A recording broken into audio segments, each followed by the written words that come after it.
नमस्कार, मैं आयुषी गौड़ स्वागत करती हूँ आपका हमारे विशेष कार्यक्रम जीवन मंत्रा ज्योतिष, वास्तु एवं मनोविज्ञान का संकट में। यदि आप अपने जीवन में तनावग्रस्त हैं, आपकी समस्याओं का समाधान नहीं हो पा रहा है और हर तरफ से निराशा एवं दुर्भाग्य आपका पीछा कर रहा है, तो दर्शकों, अब समय आ गया है परिवर्तन का। मिलिए हमारे विश्व प्रसिद्ध ज्योतिषाचार्य, वास्तु गुरु एवं मनोवैज्ञानिक मार्गदर्शक डॉक्टर कृष्णकांत लवानिया जी से, जिनकी ज्योतिष और वास्तु में विश्व में 23वीं रैंक है, जिन्होंने 20 से अधिक राज्यों के राजभवनों की वास्तु की है और उत्तर प्रदेश के राज्य ज्योतिषी भी हैं। ये जंतु विज्ञान, ज्योतिष शास्त्र एवं मनोविज्ञान विषय में PhD की उपाधि प्राप्त है। इनका अनुभव ज्योतिष एवं वास्तु के क्षेत्र में 23 वर्षों का है। उनके पास है आपके जीवन से जुड़ी हर समस्या का समाधान। उनके ज्योतिषीय एवं मनोवैज्ञानिक परामर्श से अपने जीवन के हर पहलू का संतुलन प्राप्त करें। डॉक्टर लवानिया न केवल ज्योतिष और वास्तु में अपनी विशिष्टता के लिए जाने जाते हैं, बल्कि वे मनोविज्ञान के क्षेत्र में भी एक अग्रणी हस्ती के रूप में स्थापित हैं। उनकी मनोवैज्ञानिक अंतर्दृष्टि और परामर्श ने असंख्य लोगों के जीवन में सकारात्मक परिवर्तन किए हैं। यह सम्मानित व्यक्ति RCI से मान्यता प्राप्त मनोवैज्ञानिक भी है, जो उनके 23 वर्षों से अधिक व्यापक अनुभव और कौशल का प्रमाण है। डॉक्टर लवानिया की विद्वता और अनुभव ने उन्हें अपने क्षेत्र में एक ऐसी प्रामाणिक शक्ति बना दिया है, जिसकी गूंज न केवल भारत में बल्कि अंतर्राष्ट्रीय स्तर पर भी सुनाई देती है। गुरुजी, आपका बहुत बहुत स्वागत है हमारे खास प्रोग्राम में। धन्यवाद आयुषी जी। दर्शकों, आप सभी को जय श्री श्याम। तो दर्शकों, आज के प्रोग्राम का हमारा विषय है नक्षत्र वाटिका। गुरुजी, नक्षत्र वाटिका होती क्या है और नक्षत्र वाटिका का महत्व क्या होता है? देखिए आयुषी जी, नक्षत्र वाटिका एक विशेष प्रकार का बगीचा है जिसमें नक्षत्रों से संबंधित वनस्पतियों को रोपित किया जाता है। यह नक्षत्र वाटिका न केवल एक सौंदर्यप्रद बगीचा होता है, बल्कि इसका ज्योतिषीय और पौराणिक महत्व भी अत्यधिक होता है। इसके माध्यम से घर में शांति, समृद्धि और सकारात्मक ऊर्जा का संचार किया जा सकता है। इस वीडियो के माध्यम से हम नक्षत्र वाटिका के प्रत्येक पहलू को बहुत गहराई से हम समझेंगे। तो क्या गुरुजी, प्रत्येक नक्षत्र का अलग वनस्पति होती है या प्रत्येक नक्षत्र का अलग पौधा होता है? जी देखिए, नक्षत्र वाटिका एक विशिष्ट प्रकार का बगीचा है जिसमें 27 नक्षत्रों से संबंधित वनस्पतियों का चयन और रोपण किया जाता है। यह वाटिका न केवल ज्योतिषीय दृष्टिकोण से महत्वपूर्ण होती है, बल्कि इसका पौराणिक और वैज्ञानिक महत्व भी अत्यधिक होता है। नक्षत्रों का प्रभाव या नक्षत्रों का मतलब हम कहें कि हमारे जीवन पर बहुत बड़ा प्रभाव पड़ता है। नक्षत्रों का प्रभाव हमारे जीवन के हर पहलू पर पड़ता है। जन्म, स्वास्थ्य, मनोभाव, करियर और यहाँ तक कि हमारे पर्यावरण पर भी। नक्षत्र वाटिका का मुख्य उद्देश्य नक्षत्रों के प्रभाव को नियंत्रित करना, मानसिक शांति प्राप्त करना और सकारात्मक ऊर्जा का संचार करना है। अगर हम अश्विनी नक्षत्र की बात करें तो अश्विनी नक्षत्र के जो वनस्पति है वह अश्वगंधा है। इसका पौराणिक महत्व यह है कि अश्विनी कुमारों द्वारा स्थापित यह वनस्पति है, जो चिकित्सा के देवता के रूप, जो अश्विनी कुमार हैं वह चिकित्सा देवता के रूप माने जाते हैं। इसलिए यह पौधा तनाव को कम करता है, ऊर्जा बढ़ाने में मदद करता है और संज्ञानात्मक सुधार में सहायक होता है। अगर हम दूसरे नक्षत्र की बात करें तो भाणी नक्षत्र है। भाणी नक्षत्र की जो वनस्पति है वह आंवला है। भाणी नक्षत्र यमराज से संबंधित है, जो धर्म और न्याय के देवता हैं। आंवला विटामिन C का उत्कृष्ट स्रोत है और यह प्रतिरक्षा को बढ़ाता है। अगर हम बात करें तीसरे नक्षत्र की तो तीसरा नक्षत्र कृत्तिका नक्षत्र है। इसकी वनस्पति अंजीर है। यह नक्षत्र कार्तिकेय से संबंधित है, जिन्हें शिव और पार्वती के पुत्र के रूप में पूजा जाता है। अंजीर हृदय स्वास्थ्य में सुधार करता है और पाचन में भी सहारा देता है। अगर हम चौथे नक्षत्र की बात करें, रोहिणी नक्षत्र की, तो इसकी वनस्पति बेल है। रोहिणी नक्षत्र चंद्रमा से संबंधित है और इसे शिव के प्रिय पौधे के रूप में जाना जाता है। अगर बेल का अगर हम बात करें, इसका बेल के फल का और पत्ती मतलब ये क्या है, स्वास्थ्यवर्धक हैं और ये पाचन संबंधी समस्याओं को भी दूर करने में सहायता करती हैं। अगर हम पांचवें नक्षत्र की बात करें तो पांचवा नक्षत्र मृगशिरा नक्षत्र है। इसकी वनस्पति जो है वह चंदन है। मृगशिरा नक्षत्र सोम या चंद्रमा से संबंधित है और यह पवित्रता का प्रतीक है। चंदन का उपयोग सुगंधित तेल, त्वचा के उपचार और मानसिक शांति के लिए किया जाता है। अगर हम बात करें आर्द्रा नक्षत्र की तो इसकी वनस्पति अर्जुन है। अर्जुन का पेड़ है। अर्जुन नक्षत्र रुद्र से संबंधित है, जो भगवान शिव का क्रोधी रूप है। अर्जुन की छाल हृदय स्वास्थ्य को सुधारने और रक्तचाप को नियंत्रित करने में सहायक होती है। अगर हम 7वें नक्षत्र की बात करें पुनर्वसु नक्षत्र की, तो इसकी वनस्पति बांस है। यह नक्षत्र अदिति और वसुओं से संबंधित है, जो देवताओं के पूर्वज माने जाते हैं। बांस का पौधा पर्यावरण के लिए अत्यंत महत्वपूर्ण है। यह मिट्टी का संरक्षण करता है और ऑक्सीजन का उत्पादन भी करता है। अगर हम 8वें नक्षत्र की बात करें पुष्य नक्षत्र की, तो इसकी वनस्पति पीपल है। पुष्य नक्षत्र बृहस्पति से संबंधित है और वह नक्षत्र सबसे शुभ माना जाता है। पीपल का पेड़ हवा को शुद्ध करता है और वातावरण में सकारात्मकता ऊर्जा लाने का काम करता है। अगर हम बात करें 9वें नक्षत्र की, तो 9वां नक्षत्र आश्लेषा नक्षत्र है। इसकी वनस्पति नागरवेल है। आश्लेषा नक्षत्र नागों से संबंधित है, जो शांति और सुरक्षा के प्रतीक हैं। नागरवेल पाचन में सहायक होती है और एंटीऑक्सीडेंट गुणों से भरपूर होती है। 10वां जो नक्षत्र है वो मघा नक्षत्र है। इसकी वनस्पति बरगद होती है। यह नक्षत्र पितरों से संबंधित होता है और बरगद को भी पवित्र वृक्ष माना गया है। बरगद का पेड़ पर्यावरण को ठंडक प्रदान करता है और मिट्टी के संरक्षण में भी सहायक होता है। अगर पूर्वा फाल्गुनी नक्षत्र की बात करें, 11वां नक्षत्र है। इसकी वनस्पति आम है। पूर्वा फाल्गुनी नक्षत्र भोग, आनंद और सृजन के प्रतीक माने जाते हैं। आम का फल विटामिन सी से भरपूर होता है और पितृच्छा को बढ़ाता है। उत्तरा फाल्गुनी नक्षत्र जो 12वां नक्षत्र है, इसकी वनस्पति जामुन है। उत्तरा फाल्गुनी नक्षत्र सूर्य और आरोग्य के देवता से संबंधित है। जामुन का फल एंटीऑक्सीडेंट गुणों से भरपूर होता है और रक्त शर्करा के स्तर को भी नियंत्रित करने में सहायक होता है। अगर हम 13वें नक्षत्र की बात करें हस्त नक्षत्र की, तो इसकी वनस्पति रीठा है। हस्त नक्षत्र शक्ति और दक्षता का प्रतीक है और यह शुक्र ग्रह से संबंधित होता है। रीठा के बीजों का उपयोग प्राकृतिक साबुन के रूप में किया जाता है और यह त्वचा के लिए लाभकारी होता है। अगर मैं बात करूं 14वें नक्षत्र की, तो यह 14वां नक्षत्र जो है चित्रा नक्षत्र है। इसकी वनस्पति मदार है। चित्रा नक्षत्र को शक्ति और सृजन का प्रतीक माना जाता है। मदार का पौधा औषधीय गुणों से भरपूर होता है और यह त्वचा के रोगों के उपचार में सहायक होता है। अगर 15वें नक्षत्र की बात करें, तो 15वां नक्षत्र स्वाति नक्षत्र है। इसकी वनस्पति अर्जुन है और स्वाति नक्षत्र हवा के देवता वायु से संबंधित है। अर्जुन की छाल हृदय के लिए लाभकारी मानी जाती है। अगर विशाखा नक्षत्र की बात करें, तो यह 16वां नक्षत्र है। इसकी वनस्पति आम्ल की है और विशाखा नक्षत्र शक्ति और दृढ़ता का प्रतीक है। आम्ल की विटामिन सी का उत्कृष्ट स्रोत है और आयुर्वेदिक औषधि में महत्वपूर्ण भूमिका निभाता है। अगर 17वें नक्षत्र की बात करें, तो यह अनुराधा नक्षत्र है। इसकी वनस्पति समी का पौधा है। अनुराधा नक्षत्र मित्रता और सहयोग का प्रतीक है। समी का पौधा पर्यावरण के लिए अत्यंत लाभकारी है और मिट्टी के संरक्षण में मदद करता है। 18वां नक्षत्र ज्येष्ठा नक्षत्र है। इसकी वनस्पति तुलसी है और ज्येष्ठा नक्षत्र शक्ति और श्रेष्ठता का प्रतीक है। तुलसी का पौधा औषधीय गुणों से भरपूर होता है और इसका प्रयोग विभिन्न बीमारियों के उपचार में किया जाता है। 19वां नक्षत्र जो है वो मूल नक्षत्र है। इसकी वनस्पति कुश। मूल नक्षत्र सुरक्षा और शुद्धिकरण का प्रतीक है। कुश का पौधा धार्मिक और औषधीय दोनों दृष्टियों से बहुत ही महत्वपूर्ण है। 20वां नक्षत्र जो अगर हम बात करें पूर्वाषाढ़ा नक्षत्र की, तो इसकी वनस्पति गुलमोहर है। पूर्वाषाढ़ा नक्षत्र शक्ति और संघर्ष का प्रतीक है।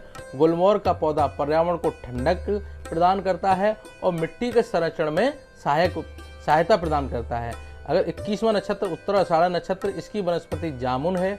उत्तराषाढ़ा नक्षत्र स्थायित्व और दृढ़ता का प्रतीक है। जामुन का फल स्वास्थ्य के लिए लाभकारी होता है और एंटीऑक्सीडेंट गुणों से भरपूर होता है। अगर हम बात करें 22वें नक्षत्र की, तो इस नक्षत्र की वनस्पति बरगद है। श्रवण नक्षत्र को 22वां नक्षत्र श्रवण नक्षत्र है। इसकी बरगद है और यह भगवान विष्णु से इसको जोड़ा जाता है। इस नक्षत्र का प्रतीक 3 पत्तों का एक त्रिशूल है, जो धर्म, अर्थ और काम मोक्ष का संकेत देती है। वैज्ञानिक महत्व अगर बात करें, तो बरगद का पेड़ पर्यावरण को ठंडक प्रदान करता है और इसे लंबे जीवन और स्थायित्व का प्रतीक भी माना गया है। 23वां जो नक्षत्र है वो धनिष्ठा नक्षत्र है। इसकी वनस्पति भी समी है। यह नक्षत्र भगवान शिव और देवताओं से जुड़ा हुआ है और इसे धन और संगीत का प्रतीक माना गया है। समी का पौधा पर्यावरण के लिए अत्यंत लाभकारी है। यह रेगिस्तानी क्षेत्र में भी उग सकता है, जिससे यह मिट्टी के संरक्षण में भी मदद करता है। 24वां नक्षत्र शतभिषा नक्षत्र है। इसकी वनस्पति कदम्ब का पेड़ है। शतभिषा नक्षत्र को भगवान वरुण से जोड़ा जाता है और यह रहस्यों और चिकित्सा का प्रतीक है। कदम्ब का पेड़ औषधीय गुणों से भरपूर होता है और इसका प्रयोग त्वचा के रोगों और घावों के उपचार के लिए किया जाता है। 25वां नक्षत्र जो है पूर्व भाद्रपद नक्षत्र है। इसकी वनस्पति कटहल है। पूर्व भाद्रपद नक्षत्र को अजय और शांति का प्रतीक माना गया है। कटहल का फल स्वास्थ्य के लिए लाभकारी है और यह पाचन में भी सुधार करता है। उत्तर भाद्रपद नक्षत्र, इसकी वनस्पति जो है वो अशोक है। उत्तर भाद्रपद नक्षत्र शांति और स्थिरता का प्रतीक है और इसे भगवान शिव से जोड़ा गया है। अशोक का पेड़ औषधीय गुणों से भरपूर होता है। इसका उपयोग स्त्री रोगों में भी या स्त्री रोगों के उपचार के लिए भी किया जा सकता है। अगर हम बात करें 27वें नक्षत्र की, तो 27वां नक्षत्र महुआ के वनस्पति का प्रतिनिधित्व करता है। रेवती नक्षत्र 27वां बताया गया है। यह रेवती नक्षत्र को श्री हरि और लक्ष्मी देवी से जोड़ा जाता है और यह समृद्धि और खुशहाली का प्रतीक है। महुआ का पेड़ औषधीय गुणों से युक्त होता है और इसका उपयोग विभिन्न स्वास्थ्य समस्याओं के उपचार के लिए किया जाता है। तो दर्शकों, जाना आपने 27 नक्षत्र जो होते हैं उनके अनुसार कौन सी वनस्पतियां हमें सुख, समृद्धि और खुशहाली प्रदान कर सकती हैं। अब मैं गुरुजी से जानना चाहूंगी, गुरुजी ने अभी हमें बताया नक्षत्रों के अनुसार वनस्थलियां बताई, तो मैं मित्र और शत्रु नक्षत्र वनस्पतियों के बारे में आपसे जानना चाहूंगी। देखिए आयुषी जी, हर व्यक्ति का एक मित्र है और एक दुश्मन है जी। ऐसे ही क्या है कि इस संसार में नक्षत्र जो है उनकी एक प्रवृत्ति है। उस प्रवृत्ति के अनुरूप कुछ प्रवृत्ति के नक्षत्र हैं और उनकी जो प्रवृत्ति जो है उसके प्रतिरूप भी कुछ मतलब प्रतीक आपके जो कहते हैं उनके मतलब विपरीत भी कुछ वनस्पतियां हैं या कुछ नक्षत्र हैं। प्रत्येक नक्षत्र की वनस्पतियां एक दूसरे के साथ मित्रता या शत्रुता का संबंध रखती हैं। सही नक्षत्र वनस्पतियों का संयोजन सकारात्मक ऊर्जा को बढ़ावा देता है, जबकि शत्रु नक्षत्र की वनस्पतियों को साथ रखने से नकारात्मक प्रभाव उत्पन्न हो सकते हैं। जैसे कि अगर हम बात करें मित्र नक्षत्र और उनकी वनस्पतियों की, तो अश्विनी और बहारनी नक्षत्र की जो वनस्पतियां हैं, अश्वगंधा और आंवला, इनका संयोजन स्वास्थ्य और ऊर्जा में सुधार करता है। और अंजीर, जैसे कृतिका और रोहिणी नक्षत्र की बात करें तो अंजीर और बेल का संयोजन सौभाग्य और समृद्धिपूर्ण लाता है। देखिए मैं आपको एक चीज़ बताऊं, बाबा रामदेव जी जो हैं वो आज जो है घिया और आंवला का एक वो दे रहे हैं। तो ये मित्र वनस्पतियां हैं जिसकी वजह से अपने आप ही इनके औषधीय गुण बन रहे हैं। ठीक है, अगर हम ये कहें जैसे आप हैं जी, आपकी कोई मित्र है, आप दोनों लोग एंकरिंग करने लगे, आप में 4 चांद लग जाएंगे आपकी एंकरिंग में। परंतु आपकी कोई ऐसी महिला साथी जो हो जो जिससे कहीं आपका मनमुटाव हो, तो आप एंकरिंग करेंगे तो कहीं ना कहीं आपका वाद विवाद छिड़ सकता है। ठीक है, ऐसे ही क्या है, ये जो वनस्पतियां हैं, मतलब जो मित्र वनस्पतियां हैं, मित्र नक्षत्र की वनस्पतियां, वो एक दूसरे का सहयोग करती हैं और गुणों में विस्तार करती हैं। परंतु शत्रु नक्षत्र की जो वनस्पतियां हैं वह कहीं ना कहीं एक दूसरे को काटने का या एक दूसरे को नुकसान पहुंचाने का प्रयास करती हैं, जिससे नकारात्मकता आ सकती है। हाँ, नकारात्मकता आ सकती है। जैसे शत्रु नक्षत्र की वनस्पतियां, जैसे हम बात करें आर्द्रा और पुनर्वसु जो हैं, वो शत्रु नक्षत्र हैं। आपस में अर्जुन और बांस को एक साथ रखने से मानसिक तनाव उत्पन्न हो सकता है। जैसे पुष्य नक्षत्र और आश्लेषा नक्षत्र, पीपल और नागर बेल का संयोजन स्वास्थ्य समस्याओं का कारण बन सकता है। तो मैं आपको ये कहना चाहूँगा कि आप जो हैं जैसे वनस्पति जो लगाएं, नक्षत्र वनस्पति जो लगाएं, जो नक्षत्र आपस में मित्र हैं उन्हीं की वनस्पतियां साथ लगाएं, जो नक्षत्र आपस में दुश्मन है उनकी वनस्पतियां साथ न लगाएं। इससे क्या है, आपका बगीचा जो है जो आपके लिए अच्छा हो सकता था वो आपके लिए उतना ही नकारात्मक हो जाएगा। तो यानी कि शत्रु वनस्पतियां जो होती हैं हमारे लिए हानिकारक भी साबित हो सकती हैं जी। तो गुरुजी, काफी बार देखा गया है कि पौराणिक कथाओं में भी पेड़ पौधों का, बागवानी का बहुत महत्व है। अगर मैं पौराणिक दृष्टिकोण जानना चाहूँ नक्षत्र वाटिका का, तो आप क्या महत्व बताएंगे? देखिए, भारतीय पौराणिक कथाओं में नक्षत्रों और उनसे संबंधित वनस्पतियों का विशेष स्थान है। इसमें से कई पौधों का धार्मिक महत्व है और उन्हें पवित्र माना जाता है। नक्षत्र वाटिका में इन वनस्पतियों को रोपने से घर में सुख समृद्धि आती है और यह ग्रह दोषों का निवारण भी करता है। जैसे उदाहरण के लिए बात करूं, तुलसी भगवान विष्णु की कृपा प्राप्त करने के लिए है और पीपल राहु केतु के दोषों को दूर करने के लिए है जी। और नक्षत्र वाटिका लगाते समय हमें किन किन चीज़ों का ख्याल रखना चाहिए और देखभाल कैसे करनी चाहिए गुरुजी? जी देखिए, नक्षत्र वाटिका की स्थापना करते समय सही दिशा निर्देशों का पालन अति आवश्यक है। इसमें नक्षत्रों के अनुसार वनस्पतियों का चयन, उनका सही संयोजन और उनकी देखभाल के लिए विशेष तकनीकों का उपयोग किया जाना चाहिए। जैसे कि मैंने आपको पहले ही बताया कि आप जो हैं जब भी कोई नक्षत्र वाटिका का चयन करें तो पहले ये मतलब बिल्कुल आप इससे सहमत हो जाएं कि यह वनस्पति इसी नक्षत्र की है और यह नक्षत्र की वनस्पति इसके दुश्मन कौन कौन है। तो इसलिए पास जो वनस्पति लगाएं तो हम इस वाटिका का ऐसे एक मतलब निर्माण करें कि इसमें जो शत्रु नक्षत्र हैं उनकी वनस्पतियों को अलग लगाएं, मित्र नक्षत्र की वनस्पतियां लगाएं। आपकी जो जब क्योंकि शत्रु एक दिन मित्र होता है तो मित्र वो भी मित्र हो गए, इनका अलग महत्व होगा, इनका अलग महत्व होगा। तो आपकी बगीचा जो है, आपकी जो बगिया है वो बहुत ही सकारात्मक हो जाएगी। अगर मैं बात करूं गुरुजी नक्षत्र वाटिका के लाभ की और भविष्य में इसकी प्रासंगिकता की, तो वो उसके बारे में क्या कहेंगे? देखिए, नक्षत्र वाटिका के जो लाभ हैं उनकी अगर हम बात करें, नक्षत्र वाटिका एक ऐसा स्थान है यहाँ प्रकृति, ज्योतिष और आध्यात्मिकता का संगम होता है। मानसिक और शारीरिक स्वास्थ्य के लिए नक्षत्र वाटिका अत्यंत लाभकारी होती है। यहाँ पर नक्षत्रों से संबंधित पौधों की ऊर्जा का संचार होता है जिसमें घर में शांति और समृद्धि आती है। इसके अलावा यह वाटिका पर्यावरण संतुलन को बनाए रखने में मदद करती है क्योंकि इसमें शामिल पौधे न केवल वातावरण को शुद्ध करते हैं बल्कि मानसिक तनाव को भी कम करते हैं। शहरी जीवन का जो बढ़ता हुआ महत्व है या शहरी जीवन जो बढ़ रहा है, शहरीकरण के चलते लोगों के पास बड़े बगीचे और प्राकृतिक स्थानों की कमी होती है। ऐसे में नक्षत्र वाटिका एक महत्वपूर्ण भूमिका निभा सकती है। शहरी क्षेत्रों में जहां जीवन की गति तेज होती है और तनाव अत्यधिक होता है तो नक्षत्र वाटिका एक मानसिक और आध्यात्मिक शरण स्थली बन सकता है। यहाँ पर समय बिताने से व्यक्ति के जीवन में शांति और संतुलन का अनुभव होता है जो कि आज की तनावपूर्ण जीवन शैली में अत्यंत महत्वपूर्ण है। भविष्य में नक्षत्र वाटिका की जो प्रासंगिकता है यह पर्यावरणीय समस्याओं को बढ़ते प्रभाव को देखते हुए भविष्य में नक्षत्र वाटिका की प्रासंगिकता और भी बढ़ जाएगी।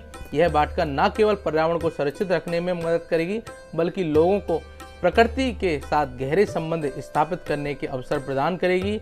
इसके साथ ही नक्षत्र वाटिका के माध्यम से ग्रह दोषों का निवारण और ज्योतिषीय लाभ भी प्राप्त किए जा सकेंगे जो कि आने वाले समय में लोगों के लिए और भी अधिक महत्वपूर्ण हो सकेगा। तो दर्शकों, जाना आपने कि नक्षत्र वाटिका हमारे जीवन पर कितना सकारात्मक प्रभाव डाल सकती है और नक्षत्र के अनुसार जो वनस्पतियां हैं वो हमारे जीवन को किस प्रकार बेहतर बना सकती हैं। तो चलिए गुरुजी से जानते हैं कि इस पूरे विषय का निष्कर्ष अगर आप बताएं कि क्यों जरूरी है, कैसे आवश्यक है, उस बारे में क्या कहेंगे? देखिए, नक्षत्र वाटिका का निर्माण न केवल एक सुंदर बगीचे का निर्माण करता है बल्कि यह ज्योतिष, वास्तु और पौराणिक दृष्टि से भी अत्यंत महत्वपूर्ण है। सही वनस्पतियों का चयन, उनका सही संयोजन और उनकी नियमित पूजा व्यक्ति के जीवन में शांति, समृद्धि और संतुलन लाने में सहायक होती है। यह वाटिका न केवल घर के वातावरण को शुद्ध करेगी बल्कि मानसिक और शारीरिक स्वास्थ्य में भी सुधार करेगी। आने वाले समय में जब शहरीकरण और पर्यावरणीय समस्याओं और भी बढ़ेंगी तब नक्षत्र वाटिका एक महत्वपूर्ण साधन बनेगी जो व्यक्ति को प्रकृति के करीब लाने और उसकी ऊर्जा का लाभ उठाने में मदद करेगी। इसलिए नक्षत्र वाटिका का निर्माण और देखभाल करने के लिए ज्योतिष और वास्तु के सिद्धांतों का पालन करना चाहिए ताकि उसके अधिकतम लाभ को प्राप्त किया जा सके। तो दर्शकों, आज हमें गुरुजी ने बताया कि नक्षत्र वाटिका का महत्व क्या होता है, उसका प्राकृतिक, ज्योतिष और पौराणिक महत्व क्या है, पौराणिक विश्लेषण क्या है और नक्षत्र वाटिका जो होती है हमारे जीवन पर किस प्रकार सकारात्मक प्रभाव डालती है, किस प्रकार हमारे जीवन को और बेहतर बनाती है। शत्रु पौधे क्या होते हैं, मित्र पौधे क्या होते हैं, शत्रु वाटिका क्या होती है, मित्र वाटिका क्या होती है, इन सभी टॉपिक का हमने आज विश्लेषण किया। गुरुजी, आपका बहुत बहुत धन्यवाद इस समस्त जानकारी के लिए। दर्शकों, आप सभी को जय श्री राम और मैं आपके उज्जवल एवं स्वर्णिम भविष्य की कामना करता हूँ। अंत में यह कहना चाहता हूँ कि आप जो है प्रकृति से जुड़े रहें। प्रकृति में, क्योंकि आज के समय में जो वातावरण जो प्रदूषित हुआ है इसमें आपके पास स्थान नहीं है। आप चाहें तो अपनी छत पे नक्षत्र वाटिका लगा सकते हैं या छोटे गार्डन में भी नक्षत्र वाटिका लगा सकते हैं। आप चाहें, अब ज़रूरी नहीं है कि आप सभी नक्षत्र के पौधों को आप लगाएं, परंतु आप जो हैं जो मित्र नक्षत्र हैं उनके या आपके लिए सकारात्मक जो आपकी राशि के अनुसार हमने बताए जो पौधे हैं उनको भी आप नक्षत्र वाटिका के रूप में लगाकर अपने जीवन को स्वर्णिम और खुशहाली पूर्ण बना सकते हैं। आप सभी को जय श्री श्याम, हारे के सहारे कीजिए।